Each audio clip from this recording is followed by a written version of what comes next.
تعلیم کے نام پہ قرضے دیے جاتے ہیں مگر تعلیم پر پابندی ہے.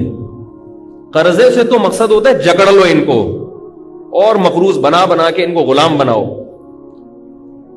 پاکستان جب آزاد ہوا انڈیا سے تو پاکستان کی معیشت اس قدر مضبوط تھی, پاکستان کے نوٹ کی اتنی زبردست ویلیو تھی. آپ کسی معیشت کے ماہرین, اکنامکس کے جو ماہرین ہیں ان سے پوچھیں تو اہل مغرب نے باقاعدہ سازش کی کہ ان کے حکمرانوں کو قرضے لینے کا عادی بناؤ, کیونکہ یہ ملک بغیر قرضوں کے چلے گا. لہذا انہوں نے ہمارے حکمرانوں کو قرضے دینا شروع کی. یہ دماغ میں ایک وسوسہ ڈالا کہ کوئی بھی ملک IMF سے قرضہ لیے بغیر نہیں چل سکتا. یہ ایک دماغ میں وسوسہ ڈالا, خناس ڈالا ہمارے دماغوں میں. اور ان کو پتا تھا کہ ان کے حکمرانوں کو جب قرضے دیے جائیں گے, اور ہمارے ہاں جو جمہوریت کا جو موجودہ سسٹم ہے وہ بھی خراب ہے. میں یہ نہیں کہہ رہا کہ جمہوری نظام غلط ہوتا ہے, لیکن ہمارے ہاں جو جمہوری نظام چل رہا ہے نا, جو سسٹم چل رہا ہے وہ بہت خراب ہے. ایک حاکم 5 سال کی مدت پوری کرتا ہی نہیں ہے اور اس سے پہلے ہی اس کو تو کوئی بھی حکومت پنپنے ہی نہیں پاتی کہ کچھ کر کے جائے. وہ کسی بھی عنوان سے آپ اس کو ٹائم پورا نہیں کرنے دیتے اور آپ اس کی ٹانگیں کھینچ لیتے ہو. جب کوئی حکومت ہی نہیں ہوگی تو صحیح ہو یا غلط ہو, ملک کبھی بھی ترقی نہیں کرے گا. تو اب نتیجہ کیا نکل رہا ہے؟ میں مانتا ہوں کہ کرپٹ حکمرانوں کو معزول کرنا چاہیے, لیکن سسٹم ایسا لانا چاہیے نا کہ پھر کرپشن نہ ہو. اور کوئی بھی شخص جب صدر بنتا ہے, وزیر اعظم بنتا ہے, تو اپنی مدت تو پوری کر کے جائے نا. مدت ہی پوری, سارے پروجیکٹ درمیان میں لٹکے ہوئے رہ جاتے ہیں, نہ ادھر کے نہ ادھر کے. تو لٹک کے ہی چل رہے ہیں ہم اتنے عرصے سے. نہ ملک میں اسلام آ رہا ہے, نہ کوئی اور سسٹم آ رہا ہے. تو خیر, میں جو اصل بات کر رہا تھا اس کی طرف آتا ہوں. تو میں یہ عرض کر رہا تھا کہ یہ ضروری نہیں ہے. دیکھو ہندوستان بر صغیر, جب انگریز نے بر صغیر میں قدم رکھے ہیں تو بر صغیر کی ترقی گوروں سے زیادہ تھی. جو مسلمان حکمرانوں کے پاس جو بحری جہاز تھے, UK میں ان جہازوں پر پابندی لگائی گئی تھی لندن میں کہ ہندوستان کے جو جہاز ہیں جس کے مالک مسلمان تھے, یہ جہاز ہماری پورٹ سے نہ ٹکرائیں, کیونکہ یہ جہاز جب لوگوں نے دیکھ لیے تو دنیا ہم سے بحری جہاز نہیں خریدے گی.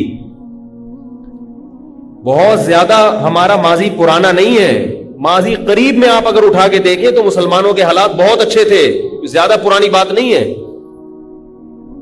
تو جب کسی قوم کو سازشیں کر کے غلام بنا لیا جاتا ہے, تو جب ایک دفعہ غلام بن گئے تو پھر آپ کی سوچ بھی نیچ ہو جاتی ہے, گھٹیا حرکتیں خود بخود آپ میں.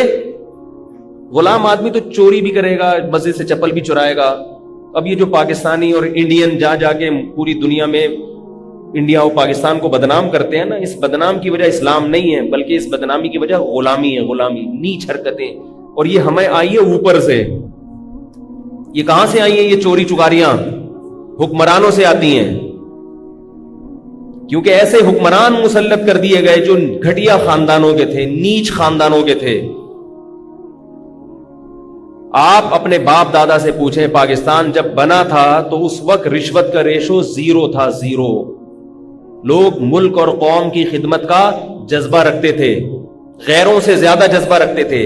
لیکن جب ایک جونیئر اپنے سینئر کو چوری کرتے ہوئے دیکھے گا تو خود بخود یہ چوری جونیئر میں بھی آئے گی. تو ان لوگوں کی پالیسی یہ ہوتی ہے کہ اوپر کے طبقے کو کنٹرول کرو, نیچے والا خود بخود کرپٹ ہو جائے گا, بگڑ جائے گا خود. یہ بڑی سازشیں ہیں جس پر ایک الگ باقاعدہ موضوع پر بیان کی ضرورت ہے. خیر, میں اپنی اصل بات کی طرف آتا ہوں. تو میں یہ عرض کر رہا تھا کہ ترقی ضرور ہونی چاہیے, ترقی بہت اچھی چیز ہے, مگر ترقی کا اس سے تعلق نہیں ہے کہ جو قوم سیدھے راستے پر ہوگی وہی ترقی کرے گی. دیکھو فرعون ظالم تھا اور بنی اسرائیل اس کے غلام تھے. ترقی کس کے پاس تھی؟ بولو بھائی, فرعون کے پاس. پالیسیاں کس کی چلتی تھیں؟ فرعون کی چلتی تھی. سیدھے راستے پر کون تھے؟ بولو نا یار, کیا ہو گیا بھائی؟ بنی اسرائیل تھے، حالانکہ غلام تھے۔ اس سے بھی پتہ چلتا ہے کہ ہدایت یافتہ لوگ غلام بھی بن سکتے ہیں بعض دفعہ۔ کیوں؟ اس کی وجہ یہ کہ جو سیدھے راستے پر ہوتا ہے اس کی تھوڑی کوتاہیوں کو بھی اللہ پکڑتے ہیں، اس کو دنیا میں بھی سزا ملتی ہے۔ مسلمان کے اصول اور کافروں کے اصول الگ ہیں۔ کافر اگر کرپشن کرے گا، کافر اگر اللہ کی نافرمانی کرے گا تو ضروری نہیں کہ دنیا میں سزا ملے، بلکہ عین ممکن ہے نافرمانی کر کے اور ترقی کرے وہ، کیونکہ وہ اللہ اس کے رسول کو مانتا نہیں ہے۔ اس کا شمار اللہ کے باغیوں میں ہوتا ہے، ان کو اللہ نے ایک وقت تک کے لیے مہلت دی ہوئی ہے، جبکہ مسلمان کے لیے ضروری ہے کہ وہ اپنے مذہب کو فالو کرے، کیونکہ وہ مذہب کا نمائندہ ہے، وہ اللہ کا زمین میں نمائندہ ہے۔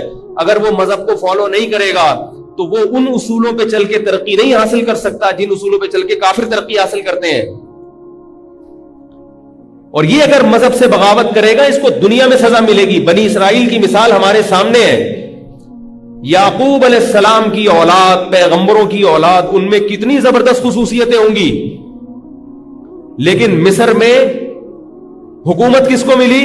فرعون کو۔